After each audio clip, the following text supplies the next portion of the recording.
श्री कृष्णाय नमः। श्री गोपीजन वल्लभाय नमः। श्रीमदाचार्य चरण कमलेभ्यो नमः। श्री गुसाई जी परम दयालवे नमः। श्री गुरवे नमः। चिंता संतान हंतारो यत्पादाम्बुजरेणवः स्वीयानां तान्निजाचार्यान् प्रणमामि मुहुर्मुहुः। यदनुग्रहतो जन्तु सर्वदुःखातिगो भवेत् तमहं सर्वदा वन्दे श्रीमद्वल्लभनन्दनम्।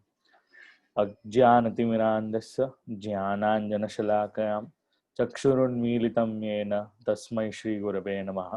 नमामि हृदये शेषे लीलाक्षराब्धिशायिनं लक्ष्मीसहस्रलीलाभिः सेव्यमानं कलानिधिं चतुर्भिश्च चतुर्भिश्च चतुर्भिश्च त्रिभिस्तथा षड्भिर्विराजते योऽसौ पञ्चधा हृदये मम। श्रीगोवर्धननाथपादयुगलं हैय्यङ्गवीणप्रियम् नित्यं श्रीमथुराधिपं सुखकरं श्रीविठ्ठलेशं मुदा।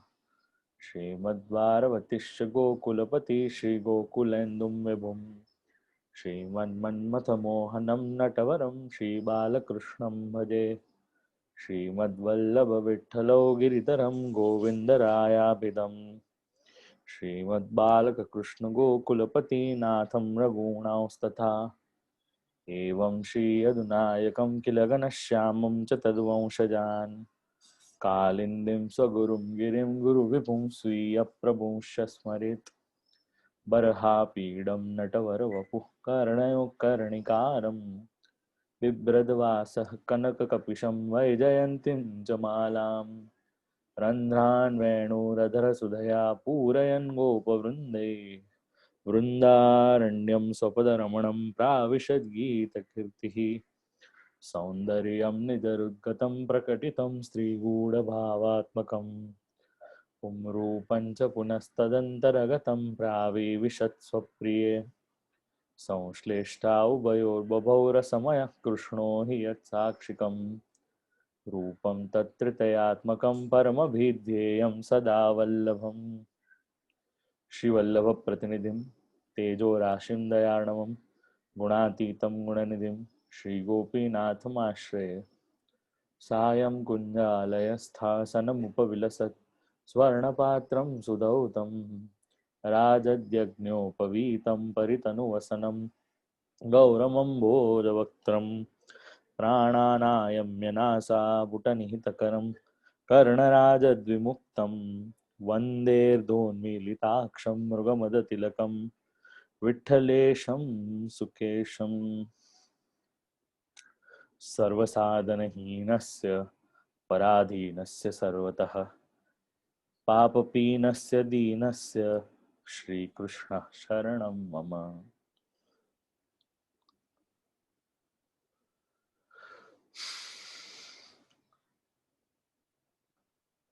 तुम नंद महर के लाल रानी जसुमती प्राण आधार मोहन जान दे।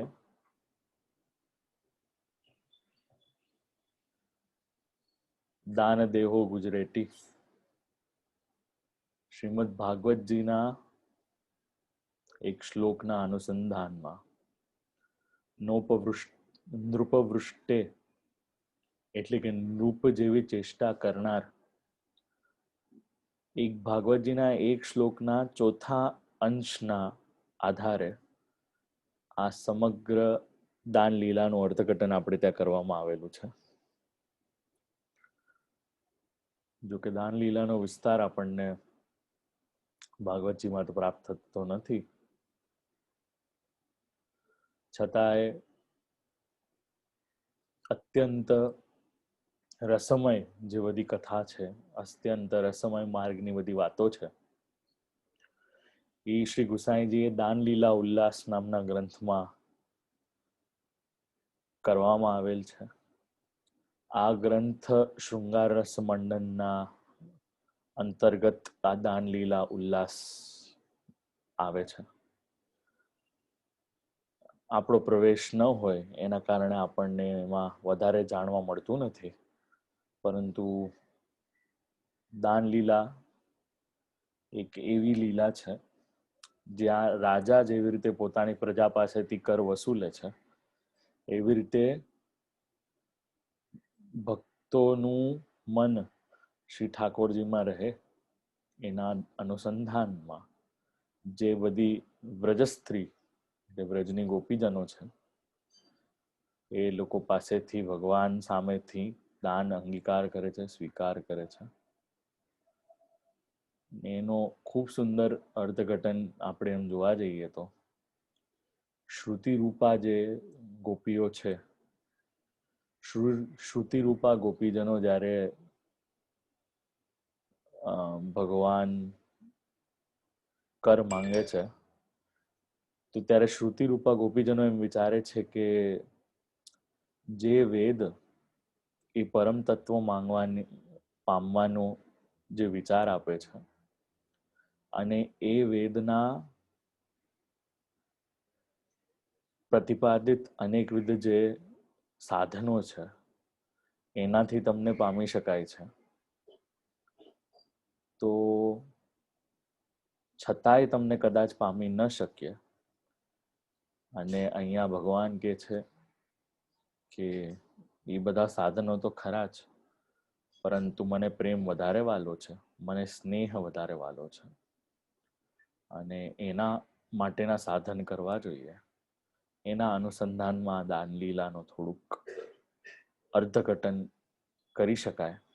અને સુરદાસજીની દાનલીલા, માધવદાસજીની દાનલીલા અને રસિક પ્રીતમ એવા શ્રી હરિરાયજી આપશ્રીની દાનલીલા, આ ત્રણેય દાનલીલાના કીર્તનો આપણે ત્યાં ગવાય છે.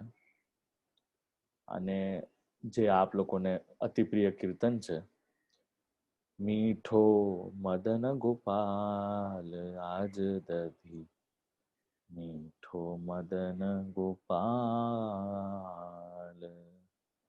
ઈ જે કીર્તન છે એનું પણ અનુસંધાન આજના દિવસોમાં આવે છે. ગત વાર્તા પ્રસંગમાં આપણે પ્રભુદાસ જલોટાની વાર્તામાં દાન એકાદશીના દિવસે દહીં અવશ્ય ધરવાનું હોય છે. સાદું દહીં, ખાટું દહીં, મીઠું દહીં અને જીરાવાળું દહીં, આવા 4 પ્રકારના દહીં ધરવામાં આવે છે. અમુક ઘરોમાં આ 4ના સાથે સાથે હજી 4 પધરાવવામાં આવે છે, જેમાં હળદર મિશ્રિત હોય છે. તો એવી રીતે 8 પ્રકારની માટલીઓ અથવા તો માટલાઓ આ ધરવામાં આવે છે. આજના દિવસોમાં દાનની પીછવાઈ ધરવામાં આવે છે.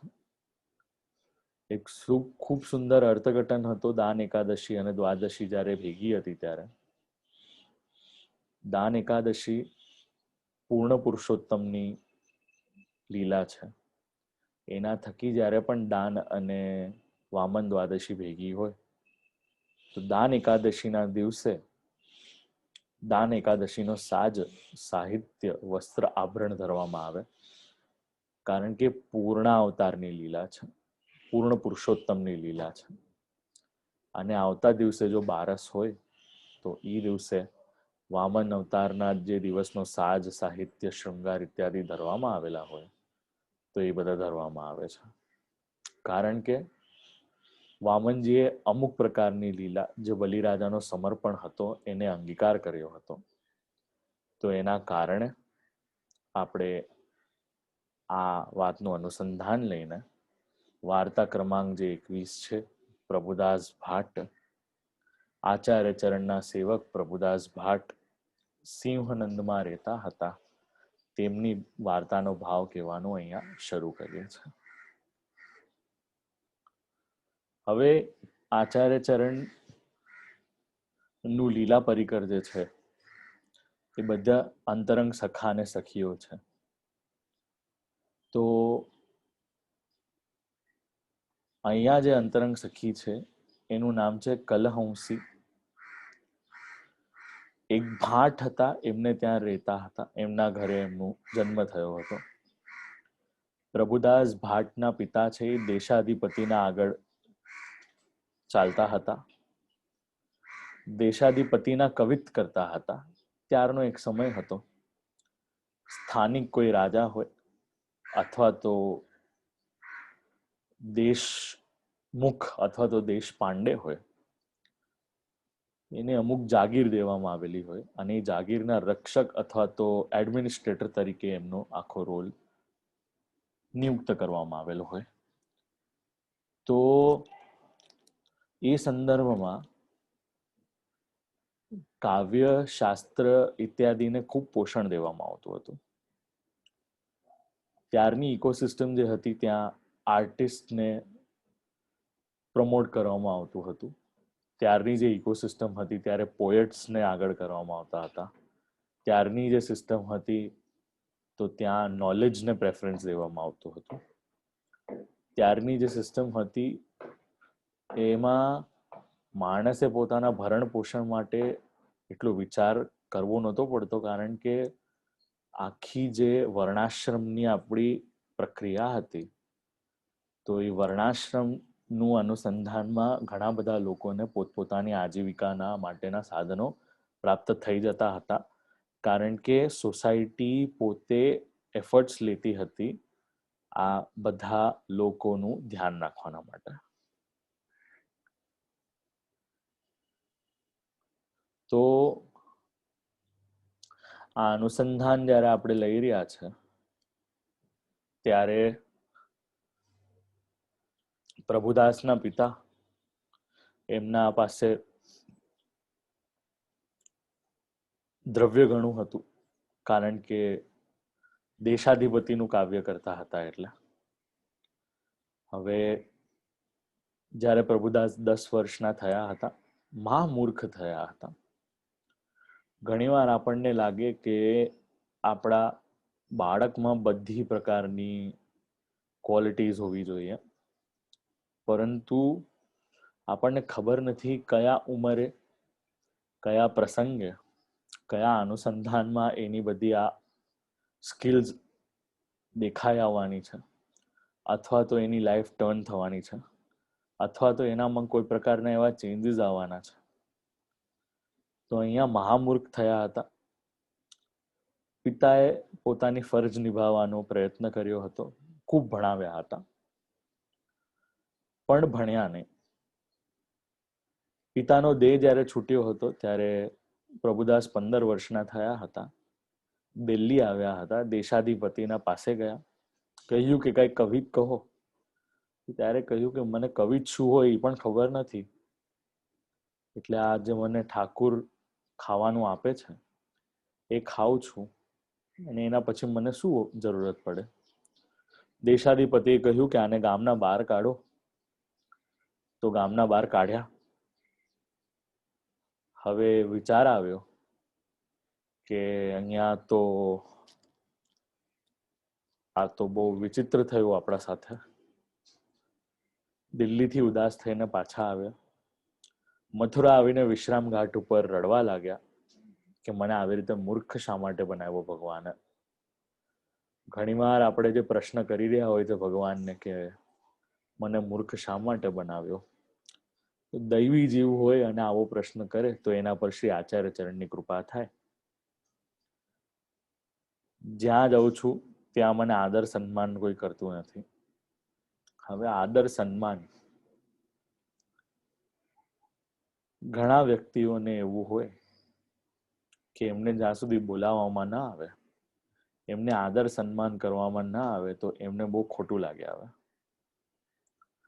આપ લોકોને કદાચ ભાગવતજીનો પ્રસંગ યાદ જ હશે, જ્યાં દક્ષ પ્રજાપતિ મહાદેવજી સાથે અનાદર કરે છે, અને મહાદેવજી કયા પ્રકારનું અનાદર સહન કરે છે જરા એનો આપ લોકો વિચાર કરજો.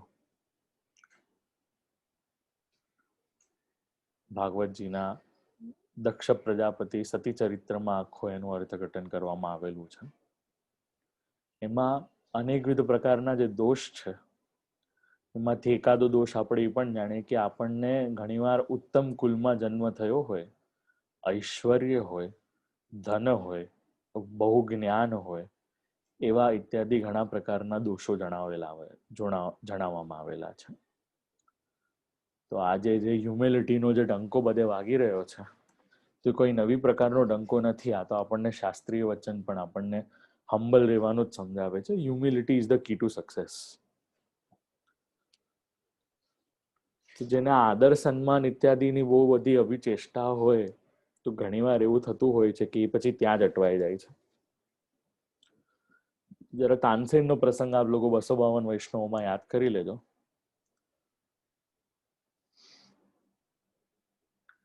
હવે અહીંયા ચિંતામાં હતા, આચાર્ય ચરણ બિરાજતા હતા, મથુરા વિશ્રામ ઘાટ ઉપર પધાર્યા, વિચાર કર્યો કે આ તો દૈવી છે, તો કહ્યું કે તું રડે છે કેમ, નાઈને આવ.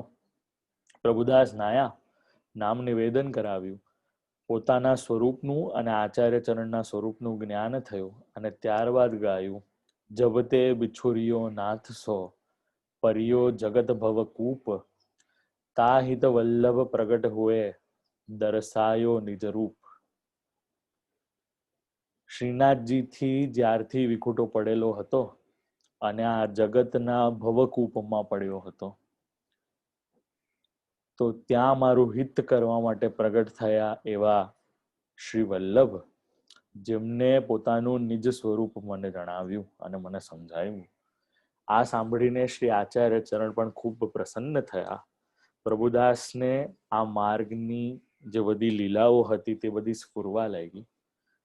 આચાર્ય ચરણની કૃપા હોય તો મૂર્ખ પણ મહાન થઈ શકે, મૂર્ખ પણ પંડિત થઈ શકે.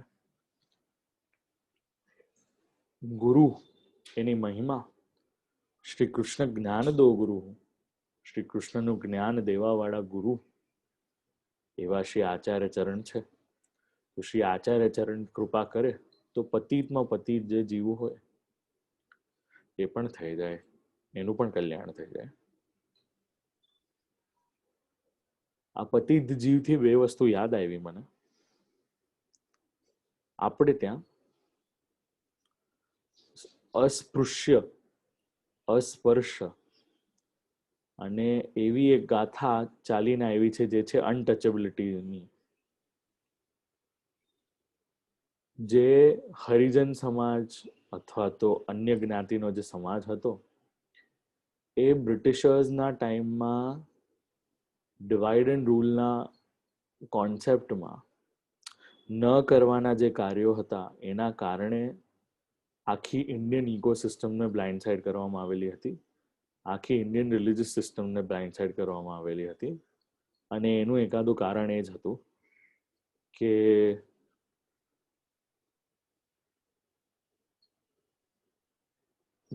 સૌથી નીચલી કક્ષા અને સૌથી ઊંચલી કક્ષા જે વર્ણની હતી એમાં વૈરભાવ ઉત્પન્ન થાય અને એકબીજાના સાથે કોઓપરેટ કરીને જીવી ન શકે. એક વખત એક ચાંડાલ શંકરાચાર્યજીના સામે આવ્યો અને શંકરાચાર્યજીને અમુક પ્રકારનો બોધ આપ્યો. શંકરાચાર્યજીએ ચાંડાલના ચરણ સ્પર્શ કર્યા, કારણ કે એ ચાંડાલ ખરેખર તો શિવજીનું સ્વરૂપ હતું અને એને આખો જ શાંકર વેદાંત શંકરાચાર્યજીને સમજાવ્યો. અને શંકર પોતે જ શંકરાચાર્ય સ્વરૂપે પ્રગટ થયા છે. તો એમના શિષ્યોને આશ્ચર્ય થયું કે ચાંડાલના સ્પર્શ શા માટે કરી રહ્યા છે. તો કે ભારતીય સંસ્કૃતિમાં સ્પર્શાસ્પર્શનો કોઈ પણ પ્રકારે અનટચેબિલિટીનો કોઈ કોન્સેપ્ટ નથી. જો ચાંડાલને સ્પર્શ અહીંયા શંકરાચાર્યજી કરી શકે છે, એવી જ રીતે સ્ત્રી શુદ્રાદ્યુદ્રુતિ ક્ષમઃ જે શ્રી મહાપ્રભુજીનું નામ છે, તો શુદ્રોની પણ ગતિ સદગતિ જો શ્રી આચાર્ય ચરણની કૃપા થઈ શકે અને જો શ્રી ગુસાઈજી પ્રભુ ચરણ પક્ષીઓને પણ આવી રીતે સ્વરૂપે અંગીકાર કરીને એને વૈષ્ણવ કરી શકે, તો આપણે તો મનુષ્ય દેહ ધારણ કર્યો છે. આપણે સંદેહ ન કરવો જોઈએ કે આ માર્ગમાં આપણું કલ્યાણ થશે કે નહીં થાય. અંતે આ માર્ગનું પ્રાકટ્ય વૈષ્ણવ માટે થયેલું છે. તો અહીંયા આજ્ઞા માંગી કે હવે શું કરવું, તો કહ્યું કે તમે ભગવત સેવા કરો. પ્રભુદાસે કહ્યું કે મહારાજ, આપની કૃપા કેવળ પ્રમેય બલથી આપે મારો અંગીકાર કર્યો છે. મારી બરાબર દુઃખી કોઈ ન હતું, પણ ક્ષણમાં મને સુખનું સમુદ્ર અનુભવ થઈ ગયો. હવે એ વિનંતી છે કે મને ક્યારેય દુસ્સંગ રહે નહીં. દુસ્સંગ એક બાજુ છે શ્રીમદ ભાગવતજીના મહાત્મા ગોકર્ણ અને બીજું બાજુ છે દુંદુકારી. નારદજીએ પૂર્વજન્મમાં ભગવદીઓનો સાધુ સંતોનો સંગ કરેલો હતો. એવી જ રીતે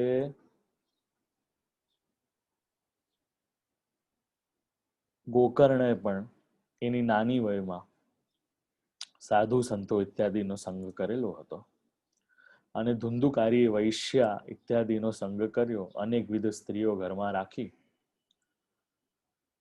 હવે આપણે ત્યાં શ્રી હરિરાયજી કૃત દુસ્સંગ વિજ્ઞાન પ્રકાર નામનો એક ગ્રંથ છે, જેના પર લગભગ હું આવતા રવિવાર અથવા તો સોમવારે એક વાણી પવિત્ર કરવાનો મને અવસર પ્રાપ્ત થવાનો છે. The science behind being associated with ill-minded people, or the science behind associated with non-Vaishnavas, or people with extremely negative qualities. દુસ્સંગ સત્સંગનો વિરોધી છે.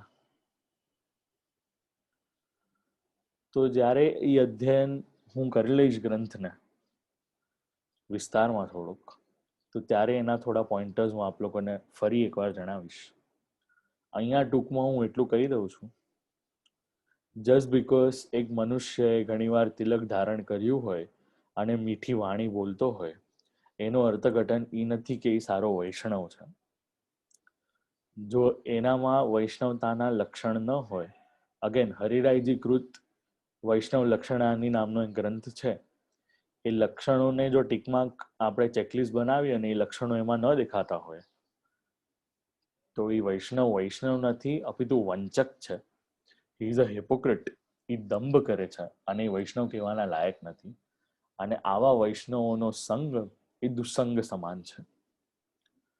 હવે ઘણીવાર આપણને થાય કે અમે અમેરિકામાં છીએ અને ટેકનોલોજીના કારણે અમારે તો વૈષ્ણવોનો સંગ ઝૂમથી થતો હોય ને અમને તો બહુ સાચી ખબર પડે નહીં, અમે તો ભૂક્યા ને અમે આમ ને અમે તેમ ને. તો આજે બિચારા બાપડા જે પણ બધા થતા હોય ને, તો વૈષ્ણવોના દોષમાં જે પોતાને કન્ટિન્યુઅસલી આવી રીતે ડિમીન કરતા હોય છે, એને પણ વૈષ્ણવતાના લક્ષણ ગણવામાં આવ્યા નથી. જે ખોટા દીનતા આવી રીતે પ્રગટ કરતા હોઈએ કે અમારાથી આમ થાય નહીં અને અમારાથી તેમ થાય નહીં, પરંતુ એમનાથી બીજું બધું જ જીવનમાં થતું હોય, તો એ પણ વૈષ્ણવોના લક્ષણ નથી. એ આપણને આ બધા ગ્રંથો સમજાવે છે. અને આ વંચકોથી કેવી રીતે દૂર રહેવું, આવા લોકોથી કેવી રીતે, આવા લોકોનો સંગ આપણને થાય તો શું થાય. અને એવી જ રીતે શ્રી હરિરાયજી હજી એક ગ્રંથ આપણને સમજાવ્યો છે, કામાખ્ય દોષ નિરૂપણમ, જ્યાં કામની ઉત્પત્તિ, ક્રોધની ઉત્પત્તિ ઇત્યાદિ બધી વસ્તુઓની ઉત્પત્તિ થતી હોય અને એ આપણા શરીર પર અને આપણા મન પર કેવી અસર કરે છે, તો જરા એના અનુસંધાનમાં પણ આ બધી વસ્તુઓ જાણવા જેવી છે. આજે હું બોલું છું આપ લોકોને સમજાય છે ને? કારણ કે આજે આજકાલ લોકોના અનુમોદન આવવામાં થોડીક, દાનના દિવસો છે પણ આપણા હાથ છે ને થોડાક આમ એ બાબત માટે થોડાક અનુમોદન દેવામાં થોડાક નબળા પડે છે. ખેર, આ તો હરિરાયજી મહાપ્રભુની આપણા ઉપર કૃપા છે કે આપણને આવા થોડા સદગ્રંથો નું સાનિધ્ય પ્રાપ્ત થાય છે. તો ઘણીવાર આપણને પ્રશ્ન થાય કે અગર વૈષ્ણવોનો સંગ ન થાય તો શું કરવું? ચાલો, મારો આપ લોકોને એક આ પ્રશ્ન છે, વૈષ્ણવોનો સંગ ન થાય તો શું કરવું?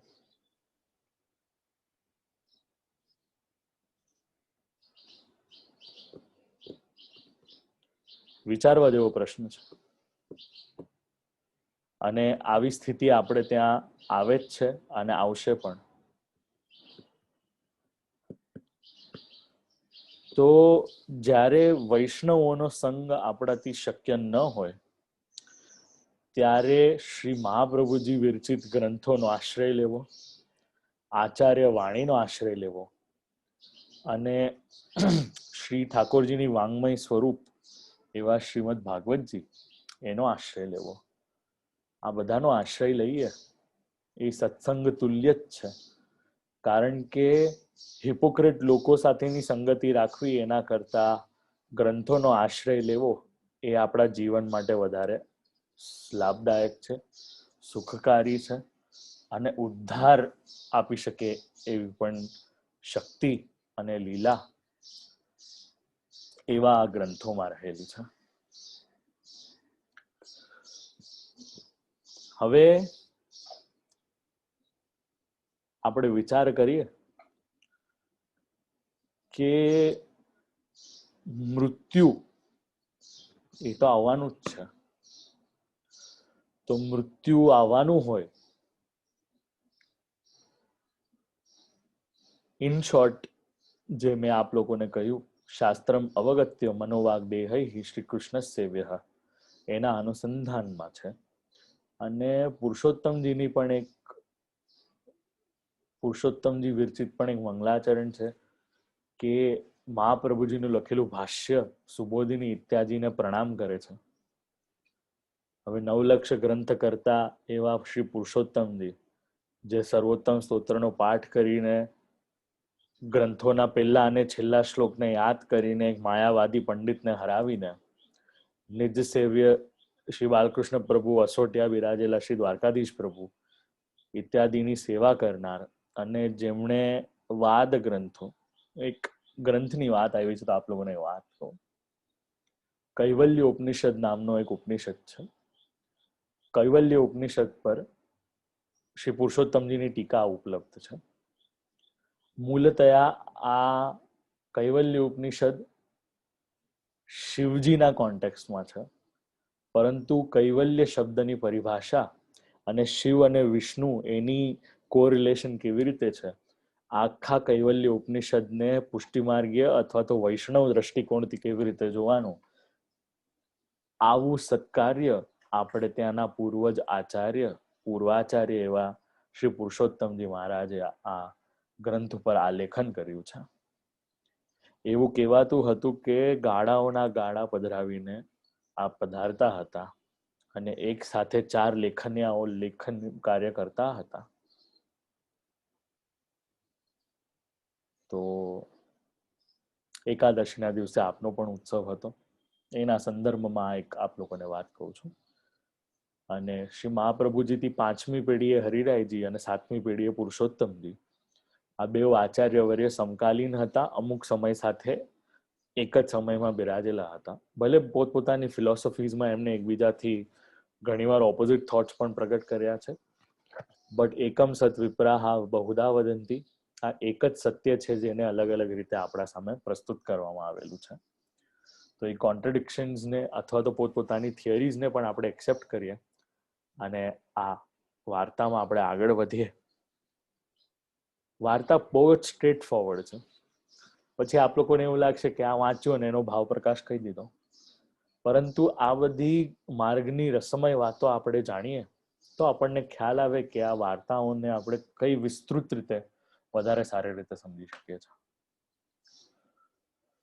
હવે આચાર્ય ચરણે કૃપા કરી એના કારણે મથુરામાંથી એક લાલનનું સ્વરૂપ જે હતું ન્યોછાવર આપીને પધરાવ્યું છે. જુઓ,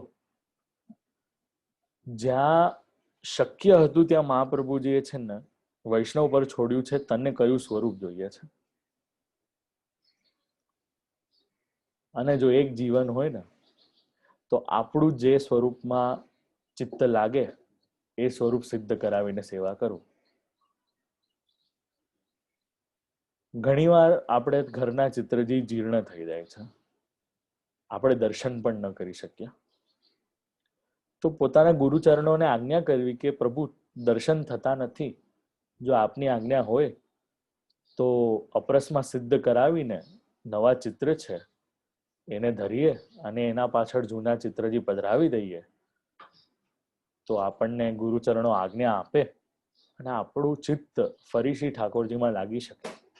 તો ઘણીવાર આપણને એવું લાગે શું છે આ તો ચિત્ર છે ને અમે સેવા કરી રહ્યા છે. અને આજકાલ શું છે, હવે નવું ચાલ્યું છે 20 મિનિટમાં ચિત્ર સેવા થનારી યુટ્યુબ વિડીયોઝને આપણે જોવાનું શરૂ કર્યું અને 20 મિનિટમાં આપણે સેવા કેવી રીતે કરી લઈએ આપણે એના અનુસંધાનમાં હવે આખો નવો ટ્રેન્ડ ચાલીને આવ્યો છે. મારી વયના બધા છે અમુક, હું 2-4 ગ્રુપમાં છું યંગસ્ટર્સના, નકરા આખા દિવસ શૃંગારની વાતો કરતા હોય, પરંતુ જ્યારે આપણે પૂછીએ આ દુમાલા શા માટે ધરવાના, તો કે તો પ્રણાલીમાં લખ્યું છે, ધરવાનું શા માટે એ અમને ખબર નથી. તો આ ક્રિયા છે અને કોઈ પણ દિવસ ક્રિયામાં જ્યાં સુધી ભાવ મિશ્રિત નહીં થાય ત્યાં સુધી સ્નેહથી શ્રી ઠાકોરજીની સેવા ન થઈ શકે. અહીંયા લાલનનું સ્વરૂપ પધરાવ્યું પ્રભુદાસ ભાટે. આચાર્ય ચરણે પંચામૃત સ્નાન કરાવીને, પંચામૃત સ્નાનની ભાવના માટે હું નંદ મહોત્સવમાં દૂધ શા માટે હોય છે, મધ શા માટે હોય છે, ઘી શા માટે હોય છે એ હું બોલી ચૂક્યો છું. પહેલા પંચામૃત સ્નાન કરાવી પ્રભુદાસના માથે પધરાવ્યા. સગડી માર્ગની જે બધી રીત હતી, માર્ગ રીત દિખાવી પ્રગટવે, માર્ગ રીત દિખાવી, તો જે રીત હતી એ બધી આપમેળે સ્ફુરશે એવી આજ્ઞા કરી. જટ તમારે ગામ જઈને સેવા કરો. પ્રભુદાસે દંડવત કરી શ્રી આચાર્ય ચરણને વિદાય લીધી. શ્રી ઠાકોરજીને પધરાવીને પોતાના ગામ આવ્યા. કુટુંબનો સંગ છોડીને અલગ રહેવા લાગ્યા અને ભગવત સેવા કરવા લાગ્યા. લગ્ન થયા ન હતા. પ્રભુદાસ સદા એકરસ પ્રીતિથી સેવા કરતા હતા.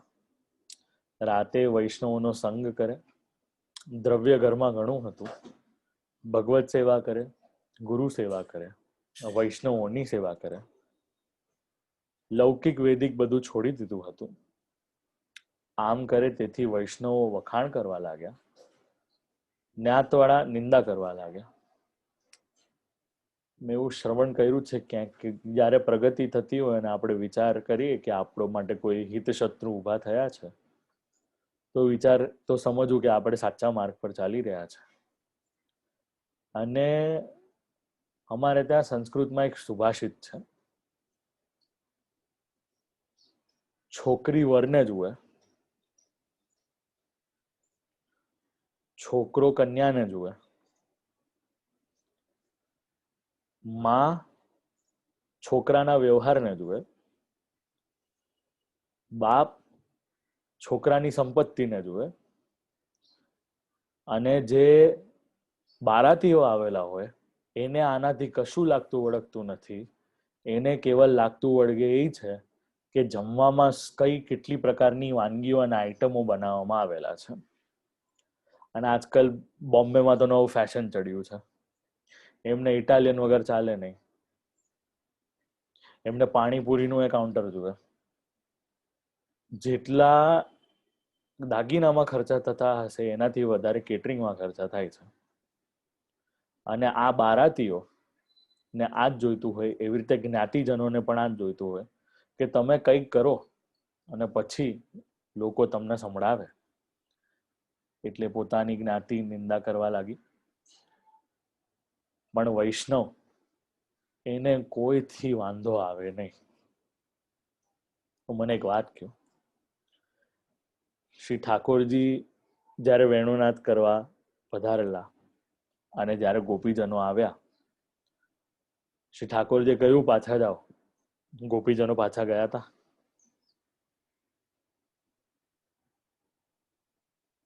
ગોપીજનો પાછા ન ગયા, ન પાછા પધાર્યા. તો એ ન પધાર્યા એના કારણે જ રસ સ્વરૂપ રાસનું લીલાના દર્શન અને એ સંબંધમાં લીલા પરિક્રમા થવાનો એક અવસર આ બધા ગોપીજનોને પ્રાપ્ત થયો. હવે આપણે વિચાર કરીએ, જો લોકોનું સાંભળવા બેઠા હોત અને જો ભગવાનનું સાંભળ્યું હોત ત્યારે, તો શું એમને રાસમાં પ્રવેશ મળ્યો હોત? એટલે ભગવાને તો પરીક્ષા લીધી, આપણે એમ સમજી શકીએ છીએ. અને અહીંયા પણ પ્રભુદાસ ભાટ લોકોનું સાંભળતા નથી, શ્રવણ કરતા નથી. વૃદ્ધ થયા, શરીરમાં અસાવધાનતા આવી, બેચેની આવી. હવે ઘણીવાર ભાન ભૂલાવા લાગ્યું ત્યારે જ્ઞાતિના બધા ભેગા થઈને વિચાર કર્યો કે આમને પૃથોદક નામના તીર્થમાં લઈ જઈએ. આપણે ત્યાંની એક પરિપાટી છે કે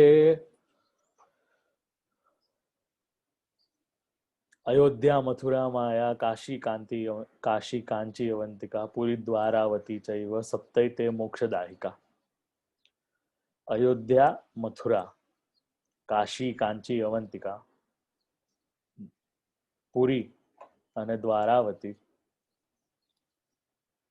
આ 7 જે નગર છે, આ 7 મોક્ષના દ્વાર છે. એટલે લોકોની ઈચ્છા થાય કે અહીંયા પોતે મરણ પામે તો સીધું શું મોક્ષનો દરવાજો ખુલી જાય. હવે તકલીફ અહીંયા જ છે, વૈષ્ણવને મોક્ષ જોઈતું ન હોય, પરંતુ અભણ એમના આજુબાજુ વાળા જે વૈષ્ણવતાને સમજે નહીં, એ લોકોને જોઈએ કે તીર્થમાં જઈને મરીએ તો વધારે સારું. આના પેલા 2 પ્રસંગ આવા આવેલા હતા જ્યાં મેં કહ્યું હતું. એક અવંતિકા પામ્યાનો પ્રસંગ હતો અને એના પહેલાનો પ્રસંગ હતો રૂકમિણી જે ગંગા પામી. બેવમાં ગુસાઈજીના આચાર્યચરણ આજ્ઞા આપે છે કે રૂકમિણી ગંગાને નથી પામી, ગંગા રૂકમિણીને પામ્યા છે. અને અવંતિકાના સંદર્ભમાં પણ એવી જ રીતે આચાર્યચરણે આજ્ઞા આપેલી હતી. પરંતુ અહીંયા લોકો જ રહેવાના. નક્કી કર્યું કે પૃથોદક તીર્થ લઈ જશે તો ત્યાં સાવધાનતા આવશે. આંખ ખોલી જોયું તો પૃથોદક તીર્થ છે. ત્યારે બધાને કહ્યું કે મને અહીંયા શા માટે લાવ્યા? જ્ઞાતિએ બધાએ કહ્યું કે આ પૃથોદક તીર્થ છે, તમે બેચેન થયા હતા તેથી લાવ્યા. પ્રભુદાસે કહ્યું કે પૃથોદકમાં મને શું કૃતાર્થ કરવાના છે? આ પૃથોદક તીર્થ મને કૃતાર્થ ન કરે. આચાર્ય ચરણનો હું સેવક છું, મહાપ્રભુજીનો સેવક છું. તમે મને વર્ષ સુધી પણ અહીંયા રાખશો ને તો એ મારો દેહ અહીંયા છૂટશે નહીં. તમે મને જ્યાં હતા સિંહનંદ ત્યાં લઈ જાઓ પાછા. હું શ્રી ઠાકોરજીના ચરણારવિંદના દર્શન કરીશ ત્યારે મારો દેહ છૂટશે. હવે જરા યાદ કરો, બાણની શૈયા પર ભીષ્મ પિતામહ બિરાજમાન છે અને ભગવાન દર્શન આપે છે અને ગાય છે ઇતિમતિ રૂપકલ્પિતા વિતૃષ્ણા ભગવતી સાત્વત પુંગવે વિપુમ્ની સ્વસુખમ ઉપગતે ક્વચિત વિહર્તુમ પ્રકૃતિમુપેયુષી યદ્ભવ પ્રવાહ ત્રિભુવન કમનમ તવાલ વર્ણમ રવિકર ગૌરવરાંબરમ દદાને વપુરલ કકુરાવૃતાનનાબ્જમ વિજય સકે પ્રતિરસ્તુ મે નવત્યા ઇત્યાદિ જે બધા શ્લોકો છે. ભીષ્મ પિતામહ ભીષ્મ સ્તુતિ કરે છે, ભગવાનની સ્તુતિ કરે છે. વિજય રથ કુટુંબાત તોત્ર ઇત્યાદિ બધા જે શ્લોકો છે, ભગવાનની જે બધી લીલાઓ છે એનું અવગાહન કરે છે. તો અહીંયા અંત સમય પ્રભુદાસ ભાટનો પણ આવ્યો હતો. જ્ઞાતિના બધા સાંભળ્યા નહીં, માન્યા નહીં. પ્રભુદાસ 5-7 દિવસ પૃથોદકમાં રાખ્યા. પ્રભુદાસ સાજા થયા, ચાલવા ફરવા લાગ્યા. સંબંધીઓ હારીને પ્રભુદાસને ઘેર લાવ્યા. પ્રભુદાસે નાહીને વિનંતી કરી કે મહારાજ, આચાર્યજીએ તમને મારા માથે પધરાવ્યા છે. આ ગાંડા લોકો તમારા ચરણારવિંદનો આશ્રય છોડાવીને પૃથોદક તીર્થ આશ્રય કરાવ્યો, પણ આપ એવું કેમ કરો કે મારો દેહ ત્યાં છૂટે? આ પ્રકારે શ્રી ઠાકોરજીને વિનંતી કરી. સિંહનંદમાં એક વૈષ્ણવ હતા, એના માથે શ્રી ઠાકોરજી પધરાવ્યા. દંડવત કરી મંદિર બહાર આવી બધા વૈષ્ણવોને ભગવત સ્મરણ કરી અને પોતાનો દેહ છોડ્યો.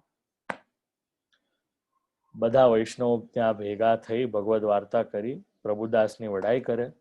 પ્રભુદાસ ધન્ય છે, મહાન ભગવદીય છે કે તીર્થનો આશ્રય ન કર્યો, શ્રી ઠાકોરજીનો આશ્રય કર્યો. અને સિંહનંદમાં જે એક ચૌધરી હતો, એ કંસનો ધોબી હતો. શ્રી ઠાકોરજીએ એના વસ્ત્ર મથુરામાંથી લૂંટ્યા હતા. આ એનો આવેશ આનામાં આવેલો હતો, એનો અવતાર હતો. એ વૈષ્ણવો પાસે આવીને નિંદા કરવા લાગ્યો. કે પ્રભુદાસ પૃથોદક તીર્થથી પાછા આવી હિડમ્બ દેશમાં દેહ છોડ્યો, તેમની વડાઈ શા માટે કરો છો?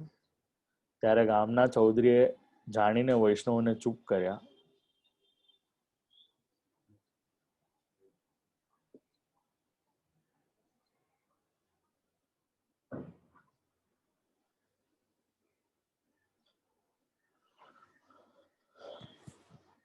2-4 દિવસ આવી રીતે નિંદાનો ક્રમ ચાલુ રહ્યો.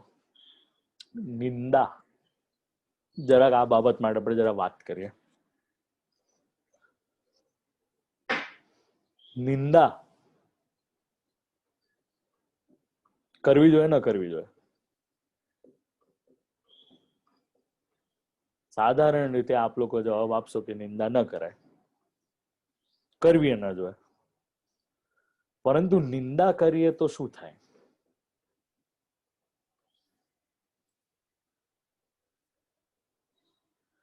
નિંદા એ જ કરી શકે જેને એ બધી વસ્તુઓમાં આસક્તિ હોય. તમને જે વસ્તુથી ફરક પડતો હોય ને તમે એની નિંદા કરી શકો. તમને જે વસ્તુથી ફરક ન પડતો હોય તમે એની નિંદા કરી શકો જ નહીં. હવે પ્રોબ્લેમ શું છે?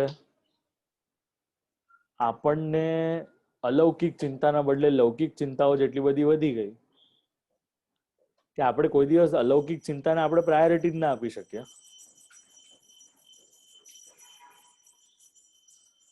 અલૌકિક ચિંતાઓને પ્રાયોરિટી આપીએ તો આપણે નિંદા ન કરીએ ને, પણ આપણે શું લૌકિક ચિંતાઓને પ્રાયોરિટી આપી. અને બીજું, પેલો શું કરે છે, પેલી શું કરે છે, આ કેમ કરે છે, આમણે આવી રીતે કરવું ન જોઈએ, ફલાણું ઢીકણું ઇત્યાદિ આપણે જયારે વાત વાત વાત વાત વાત વાત વાત વાત વાત વાત વાત વાત વાત વાત કરતા રહીએ ત્યારે વિચાર કરવો કે આપણે ભગવાન નામ છોડીને નિંદા નામનું કાર્ય શરૂ કર્યું છે અને આપણી ગતિ કેવી થાય. તો વિચારવા જેવું છે. નિંદા શિશુપાલે પણ કરી હતી, ભગવાનની ગાળો આપેલી હતી. 99 સુધી શ્રવણ કરી, 100મી આવી ચક્ર સુદર્શન.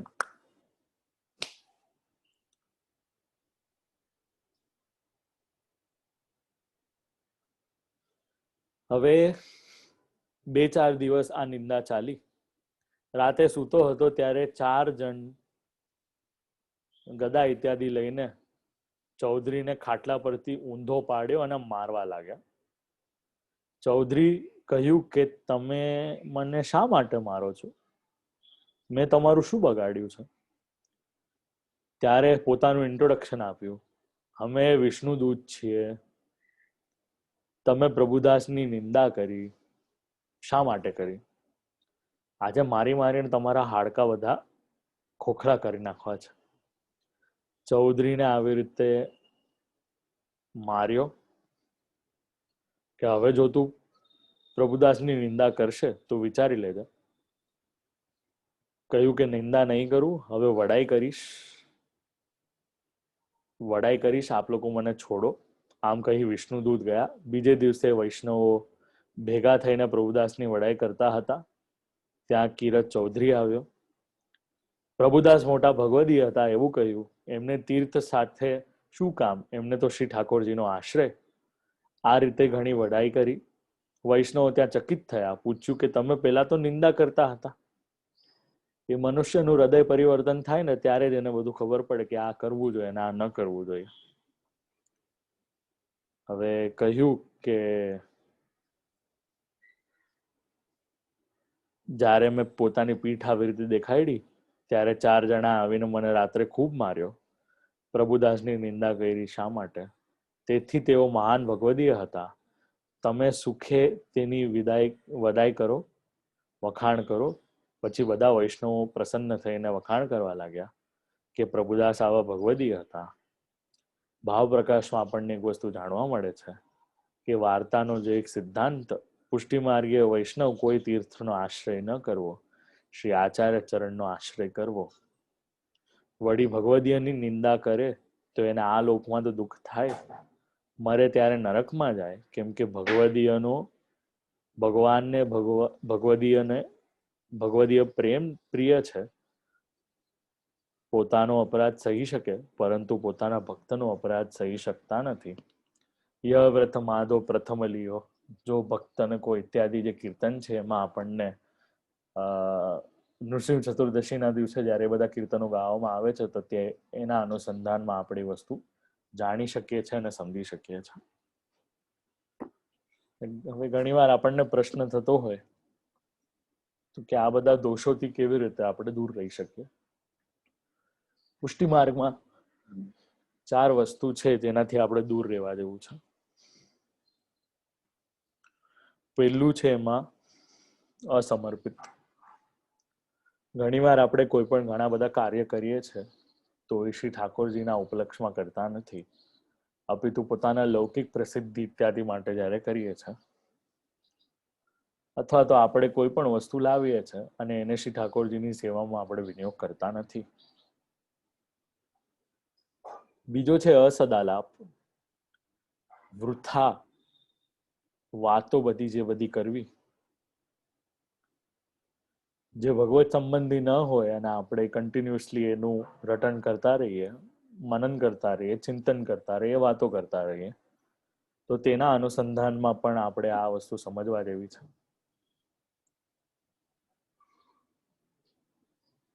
ત્રીજું છે અન્યાશ્રય.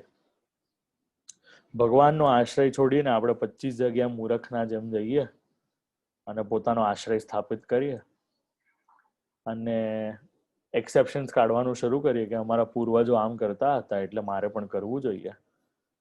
પૂર્વજો કરતા હતા એમની વાત આખી અલગ હતી. તમે શ્રી મહાપ્રભુજીના સિદ્ધાંતો વધારે સારી રીતે જાણવાનો પ્રયત્ન કર્યો. તમારે કરવું જોઈએ કે ન કરવું જોઈએ એનો નિર્ણય તમે શ્રી મહાપ્રભુજીના સાનિધ્યમાં જ લો અને આ અન્યાશ્રય નામનો જે બાધક છે એનાથી દૂર થાઓ. ચોથું છે દુસ્સંગ. એક છે સત્સંગ, સત્યનો સંગ, સારાનો સંગ, સાચાનો સંગ, વિદ્વાનોનો સંગ, ભગવદીઓનો સંગ, પુષ્ટિનો સંગ. અને બીજી બાજુ છે આ દુસ્સંગ, જે વંચકો હોય, નેગેટિવ્સ હોય, જે હિપોક્રિટ્સ હોય, જે ક્લેમ કરતા હોય અમે કંઈક છે બટ રિયાલિટીમાં કોઈક બીજા જ હોય, બહાર સારા દેખાય પરંતુ હાથીના જેવા 2 પ્રકારના દાંત, દેખાડવાના અને ચાવવાના, એવી જ રીતે એમના વર્તનમાં પણ એવું જ આવે. તેવા દંભોથી પણ આપણે દૂર રહેવું જોઈએ. અને બીજું અપરાધ. અપરાધના ભયથી આપણે કોઈ પણ પ્રકારની સેવા અથવા તો ક્રિયા ન કરી શકીએ, તો એના બદલે આ ભગવદ અપરાધો, ભક્ત અપરાધો, ગુરુ અપરાધો, એ બધા જે આપણા આચાર વિચાર છે એને જો આપણે પ્રોટોકોલ્સના પોઈન્ટ ઓફ વ્યૂથી જાણવાનો પ્રયત્ન કરીએ. For example, if you're supposed to be a part of a military, there are certain norms and regulations in terms of waking up, in terms of how do you talk, in terms of how do you behave, in terms of how do you deal with people. However, if those norms are applicable in the military space, does it mean that you cannot apply in your normal life for being a better Vaishnav? I have this personal offense and personal dislikingness towards being casual when it comes to about our own scriptures, about our own religion, about our own પુષ્ટિ માર્ગ, for a matter of fact. કે અમને તો આવું જ ફાવે છે. તમને આવું ફાવે છે પણ શું આ કરવા જેવું છે? મારો આ એક જ પ્રશ્ન છે. અને એ પ્રશ્નનો જવાબ જ્યારે આપણને મળી જાય ત્યારે વિચાર કરવું કે આપણને સેલ્ફ રિયલાઇઝેશન થઈ ગયું છે. કૈવલ્ય જ્ઞાનની જરૂરત નથી. એક ખુલ્લા માઇન્ડથી અને ખુલ્લી આંખથી પણ જ્યારે આપણે સાચા ખોટાનો સમજી શકીએ છીએ તો એના માટે આપણને કોઈ પણ પ્રકારના કૈવલ્ય જ્ઞાન અથવા તો આત્મજ્ઞાનની જરૂરત નથી. આ શ્રી ઠાકોરજીની કૃપાથી જ આપણે સાચા અને ખોટાનો ફરક સમજી શકીએ છીએ. તો આ દુસ્સંગ જે છે એનાથી દૂર રહેવું જોઈએ. જસ્ટ બીકોઝ લોકો કરતા હોય એનો મતલબ એમ નથી અમારે પણ કરવું જરૂરી છે. જસ્ટ બીકોઝ લોકોનો આ ટ્રેન્ડ ચાલી રહ્યો છે પુષ્ટિ માર્ગમાં એનો અર્થઘટન એ નથી અમારે પણ આ કરવાનું છે. એકાદક પક્ષનો લોકોનો ટ્રેન્ડ એ પણ છે કે લોકો સત્સંગ કરે. જો શું આપ લોકો કરો છો? આપ લોકોનો અર્થઘટનમાં હું બધાને કહું છું, એવું નથી કે આપ લોકો નથી કરતા, કારણ કે આપ લોકો તો સત્સંગમાં જ હમણાં શ્રવણ કરી રહ્યા છો. પરંતુ મેં ઈ આચાર્યના દર્શન કરેલા છે જે 84-252 નિજ વાર્તા, ગરુ વાર્તા, એની એક વાર્તા, દિવસની એક જ વાર્તા વાંચે અને ઈ ગ્રંથોનો પણ ચરણ સ્પર્શ કરીને એને નમન કરે છે. આવો ભગવદીય ભાવ હોય છે, આવો ભક્ત ભાવ હોય છે આ 84 વૈષ્ણવની વાર્તા પર. આચાર્ય સ્વરૂપ છે છતાંય ગ્રંથોને આવી રીતે ગ્રંથ હશે તો આમ આમ કરીને એ માથે લાગશે ને પગે લાગશે ને ઇત્યાદિ કરશે. તો આ આપણો માર્ગ છે. It's more about you being humble, it's more about being lovable, it's more about being acceptable, it's more about being passionate. અને આપણે એનાથી વિપરીત જઈને આ ફલાણાએ આમ મનોરથ કર્યો અને ફલાણાએ આમ કર્યું ને એમણે તો આવી રીતે આમ કર્યું, લૌકિક વૈદિકની બધી ચર્ચાઓમાં પડવા કરતા આ આપણે પોતાના ગુરુદ્વાર જઈને જે પણ આપણે શીખીએ છે ઓબ્ઝર્વ કરવાનું છે, અને આપણે પોતાના શ્રી ઠાકોરજીને કેવી રીતે અપ્લાય કરી શકીએ છીએ શ્રી ઠાકોરજીના હિત માટે, શ્રી ઠાકોરજીના સુખ માટે એઝ અ સેવક એ આપણે વિચાર કરવાનો છે. એટલું જ કહીને મારી વાણીને અહીંયા શ્રી ઠાકોરજીના શ્રી ચરણમાં સમર્પિત કરું છું. શુભમ ભવતુ. કૃષ્ણાર્પણમસ્તુ.